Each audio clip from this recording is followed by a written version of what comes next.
Hi, I'm Lorna Shaw and I'm a ruminant nutritionist with SEC Consulting. Today I'm visiting Robert Marshall, the North Flog farmer, to have a look at his rye and beans. Beans can be a great crop choice when looking at rising costs and inputs.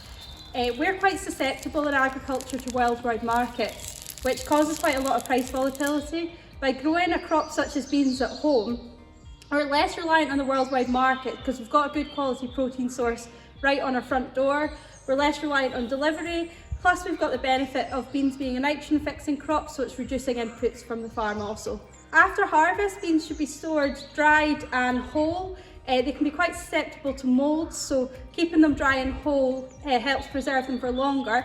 If we're going to use them fairly close up, they can be processed, so ready for feed, or similar to what we're doing here, they could be urea treated at a higher moisture and then fed out in the winter. Beans can be fed to cattle in the winter either in a total mixed ration alongside silage and cereals, or they could be added into a creek feed or a home mix blend, again with cereal, to provide a whole feed that then is fed alongside another forage source. Beans can be a great source of a protein and do have an aspect of bypass protein, although it's not the same as soya, allowing that extra protein boost for cows pre-calving to help kind of get milk on if that's required. So post-calving, beans can be a great source of nutrition alongside barley.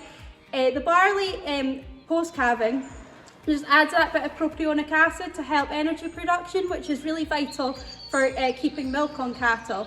Adding beans in adds that bit of room and available protein, which helps that cow better utilise her energy to keep milk on her, but also to recover body condition as she approaches bulling again.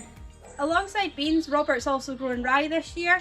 This rye here has been bruised and then treated with a urea and enzyme type treatment, and it's currently under cover where it will remain for the next 2 weeks until it's uncovered again for feeding during winter. There's also some rye across the shed that's been treated whole. So similar type system, it's also under cover at the moment, but it's been treated whole just to aid preservation for feeding later on into winter. If you're not treating rye, typically rye is stored like any other cereal, dried and kept under cover where it can be kept away from moisture at a moisture of about 14%. If we're treating, we can treat at a higher moisture, around about 18 to 20%. Rye analyses very similar to barley, about 13.3 ME and about 9 to 10% protein. So quite a similar crop to barley in a nutritional aspect, but it's much higher in starch, so it feeds a lot more similar to what a wheat grain would do, with a higher risk of acidosis. Rye is also a bit less palatable than wheat or barley, so it's typically advised to add it in with other cereals at about 40% of the total cereal content of the ration. Rye, like any cereal, could actually be fed to any class of stock. However, it's quite well suited into finishing rations or within kind of growing calf creeps, as long as it's fed alongside other cereals at that 40% inclusion and well balanced with protein and forage throughout. It can also be beneficial to add that extra energy boost into kind of more mature cattle diets, but again, it depends on requirements throughout.